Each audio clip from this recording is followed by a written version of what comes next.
نحمد اللہ تعالی ونصلی ونسلم علی رسولہ الکریم وعلی آلہ واصحابہ اجمعین اما بعد اعوذ باللہ من الشیطان الرجیم بسم اللہ الرحمن الرحیم بحمد اللہ تعالیٰ کہ اللہ تبارک و تعالی جل مجدہ کے احسان اور کرم سے آج آپ کا سبق شروع ہوگا سورہ بقرہ شریفہ کی 91 نمبر آیت شریفہ سے آگے۔ ملاحظہ کیجیے، اعوذ باللہ من الشیطان الرجیم بسم اللہ الرحمن الرحیم وَلَقَدْ جَاءَكُم مُوسَىٰ بِالْبَيِّنَاتِ ثُمَّ اتَّخَذْتُمُ الْعِجْلَ مِن بَعْدِهِ وَأَنْتُمْ ظَالِمُونَ۔ وَلَقَدْ جَاءَكُم، اور یہ بات شک و شبہ سے بالاتر ہے کہ تشریف لائے تمہارے پاس موسیٰ کلیم اللہ بالبینات، اللہ رب العزت کی جانب سے کل مکلہ نشانیاں لے کر، ثم اتخذتم العجل، پھر تم نے بچڑے کو معبود بنا لیا، من بعدہ، اس کے بعد، وانتم ظالمون، اس میں شک نہیں کہ تم ہی لوگ ظالم تھے۔ قبل ازیں آپ یہ پڑھ چکے ہیں کہ اللہ رب العزت جل وعلا ارشاد گرامی قدر فرماتے ہیں کہ تمہارا یہ دعویٰ کہ ہم اس کتاب پر ایمان لاتے ہیں جو ہم پہ نازل ہو چکی ہے، وَإِذَا قِيلَ لَهُمْ آمِنُوا بِمَا أَنزَلَ اللَّهُ، جب ان سے کہا گیا یہود و نصارہ سے کہ ایمان لاؤ اس پر جو اللہ تعالی نے نازل فرمایا، تو جواب انہوں نے کہا کہ نُؤْمِنُ بِمَا أُنزِلَ عَلَيْنَا، ہم ایمان اس پر لائیں گے جو ہماری جانب نازل کیا گیا، یعنی جو تورات زبور وغیرہ میں نازل کیا گیا ہم اس پر ایمان لائیں گے، جو بعد میں نازل کیا گیا ہے وَيَكْفُرُونَ بِمَا وَرَاءَهُ، اور جس کے سوا ہے اس کا ہم انکار کرتے ہیں۔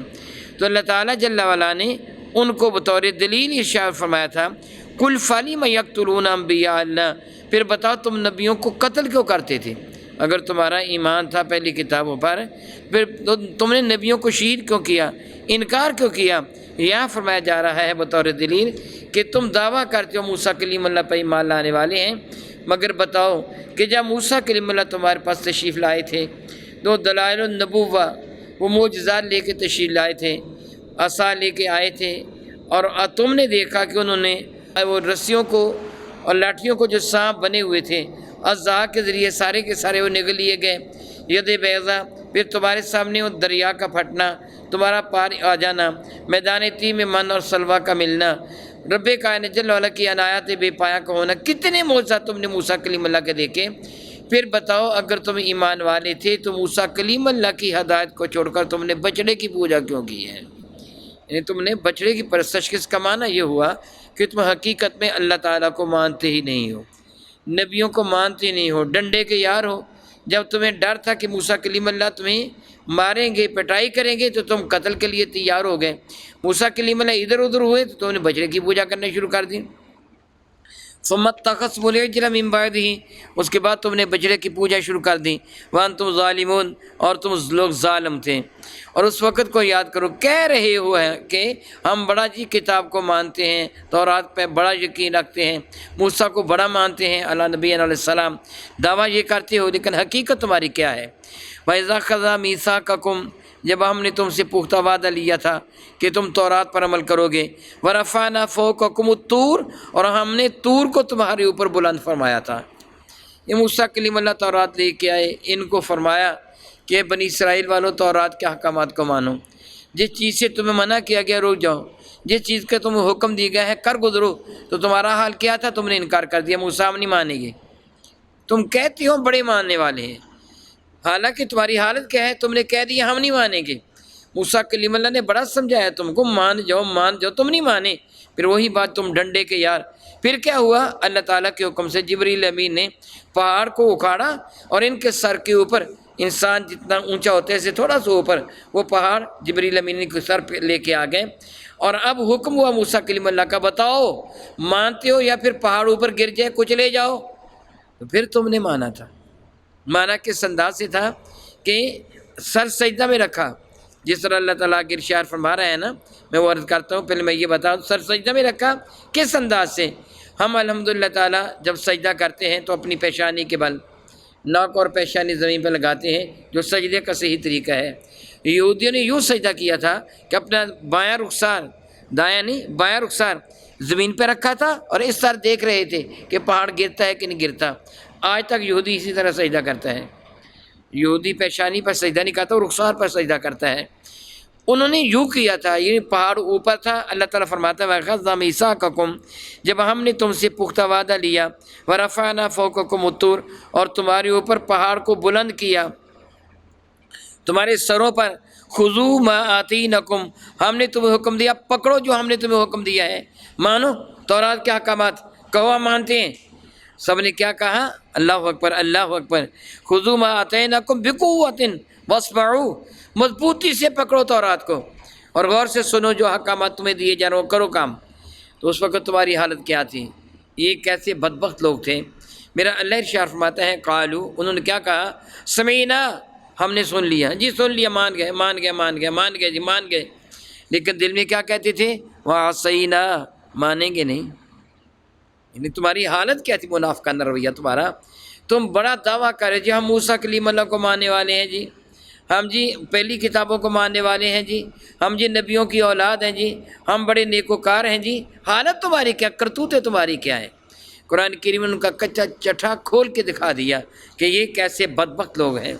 وہ کیمپ ڈیوڈ سمجھوتا ہوا تھا مصر اور اسرائیل کے درمیان، اور انہوں نے اسرائیل نے یہ مطالبہ کیا تھا کہ مسلمان اپنے ٹیلی ویژن پر، مصر والے، ان آیات مبارکہ کی تلاوت نہ کریں گے ریڈیو پہ، ٹیلی ویژن پر، جن میں ہمارا کردار بتایا گیا ہے۔ کیسا کردار گندا تھا ان لوگوں کا، یہ سر جھکایا، لیکن سر کے ساتھ جھکایا ابھی میں بتا چکا ہوں، رخسار کے بل، اور کہہ رہے تھے سمینا، ہم نے سن لیا، سمینا ہم نے سن لیا، وَعَصَيْنَا، لیکن نافرمانی کی، عصیاں گناہ، دل میں کہتے تھے نافرمانی کی، زبان سے کہتے تھے سن لیا، وَأُشْرِبُوا فِي قُلُوبِهِمُ الْعِجْلَ، اور ان کے دلوں میں وَأُشْرِبُوا شربت، شراب پینا، شراب لفظ مانا شراب کا پینے والی شے ہوتی ہے، اسے لفظ مشروبات ہیں، شربت ہیں۔ وَأُشْرِبُوا فِي قُلُوبِهِمُ الْعِجْلَ بِالْكُفْرِ، رچ بس چکا تھا ان کے دلوں میں جو بچڑا تھا اس کا پیار، اس کی محبت، ان کے کفر کی وجہ سے۔ یعنی جس طرح بندہ پانی سے سیراب ہو جاتا ہے، کپڑا پانی میں بھیگ جاتا ہے، کپڑے کو کسی شے کا رنگ چڑھ جاتا ہے، اس طرح ان کے دلوں میں اس بچڑے کی محبت رچی بسی ہوئی تھی، ان کے دل سیراب تھے اس بچڑے کی محبت میں۔ بچڑا وہ جو سامری نے بنایا تھا، سونے کا بچڑا تھا، چاندی سے مرصع تھا، ہیرے جواہرات کا جڑاؤ تھا، دیکھنے میں بڑا خوبصورت تھا۔ ان کے دل میں یہ خیال پیدا ہو گیا کہ وہ رب ہے، حالانکہ کتنے بنی اسرائیلی قتل کر دیے گئے تھے، انہوں نے توبہ بھی کر لی تھی، لیکن دل میں پھر بھی بچڑے کی محبت موجود تھی۔ یہ کیا نبوت پہ ایمان لانا ہوا؟ اس اللہ کا شکر ادا کیجئے، میں بھی شکر ادا کرتا ہوں، آپ بھی شکر ادا کیجئے کہ اللہ تعالیٰ نے ہمیں ایمان کی دولت عطا فرمائی، تو خالص ایمان عطا فرمایا ہے، الحمدللہ تعالیٰ۔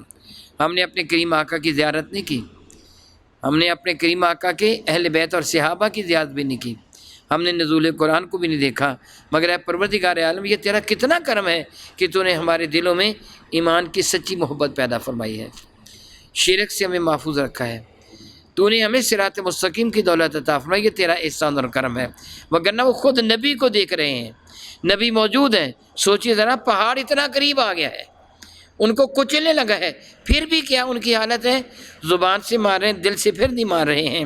رب کریم فرماتے ہیں ان کو فرما دیجئے، قل، فرما دو، بئس ما یأمرکم بہ ایمانکم، کتنا برا تمہیں حکم دیتا ہے تمہارا ایمان، یہ تمہارا ایمان ہے تمہیں یہ حکم دیتا ہے، بے ایمانی کا حکم دیتا ہے تمہارا ایمان، بد کرداری کا حکم دیتا ہے تمہیں تمہارا ایمان، نبی کی نافرمانی کا حکم دیتا ہے تمہارا، یہ ہے تمہارا ایمان۔ اللہ یعوذ باللہ تعالیٰ، ان کنتم مومنین، اگر تم ایمان والے ہو پھر تمہارا ایمان تم کو کس چیز کی ترغیب دیتا ہے؟ نبی کی نافرمانی کرو، اس چیز کی ترغیب دیتا ہے؟ معاذ اللہ تعالیٰ بچڑے کی پرستش کرو، اس چیز کی ترغیب دیتا ہے؟ انبیاء کو شہید کرو، اس چیز کی ترغیب دیتا ہے؟ یہ ہے تمہارا ایمان؟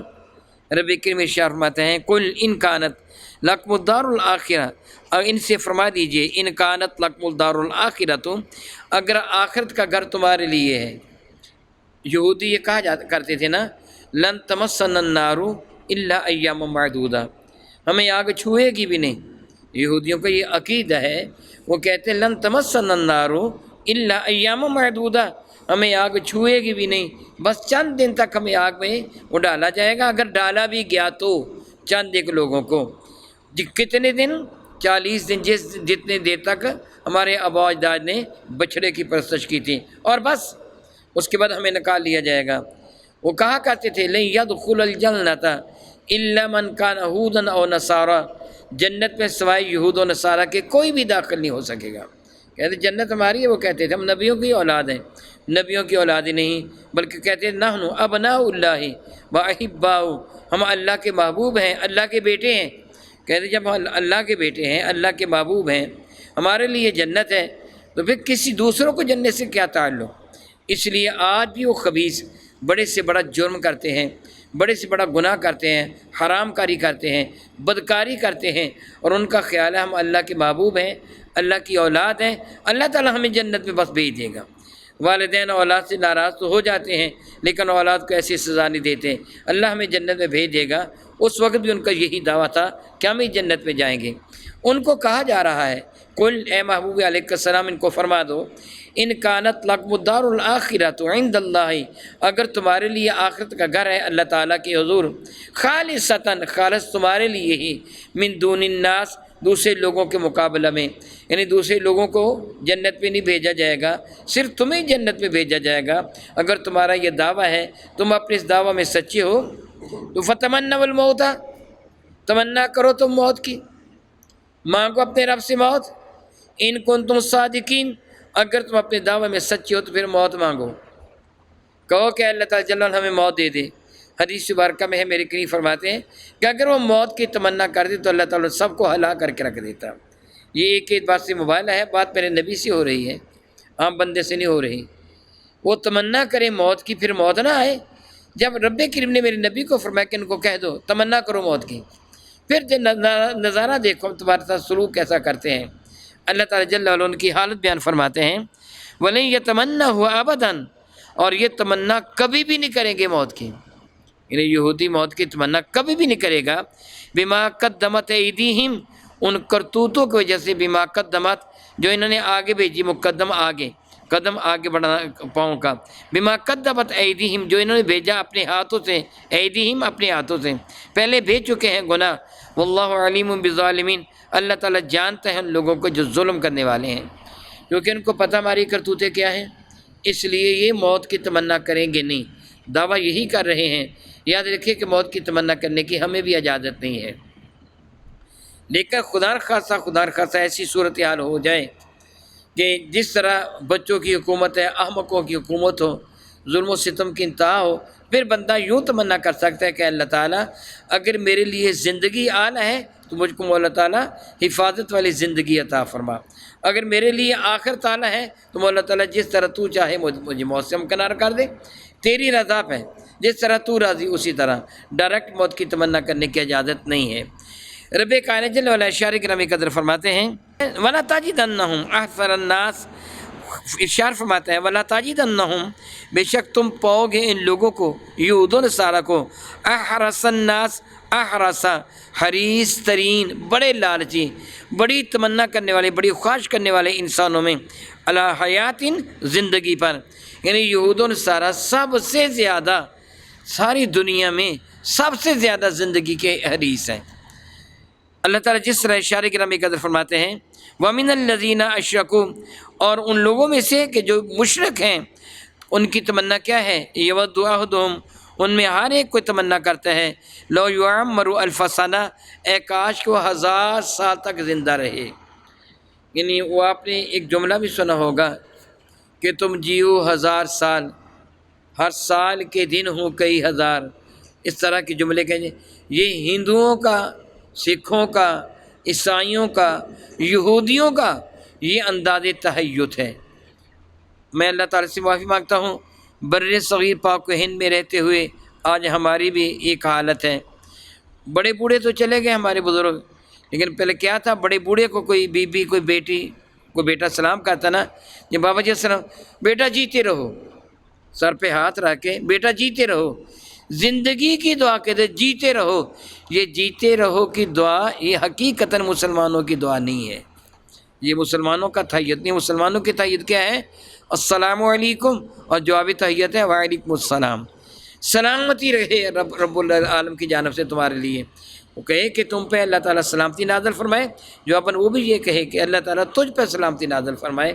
گویا جتنی زندگی تجھے اللہ تعالیٰ عطا فرمائے سلامتی والی زندگی عطا فرمائے.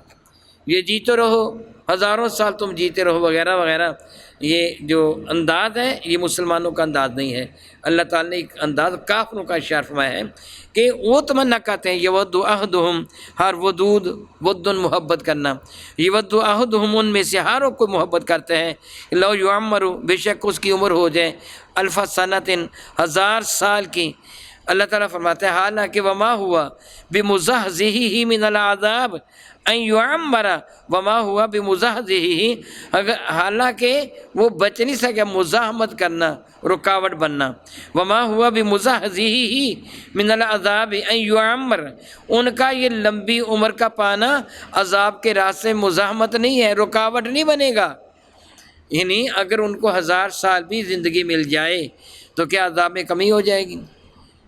بلکہ میرے کریم آقا رسول ربی کے ارشاد گرامی قدر ہے زندگی کی تمنا کرنے کی اجازت ہے. مفہوم حدیث ہے اگر تو نیکوکار ہے تو تو زندگی کی تمنا کر، تیری نیکیوں میں جتنا اضافہ ہوتا جائے گا تیری درجات میں اتنی بلندی ہوتی چلی جائے گی. اور اگر تو گناہ گار ہے تو ہو سکتا ہے اللہ تعالیٰ تجھے توبہ کی توفیق عطا فرما دے.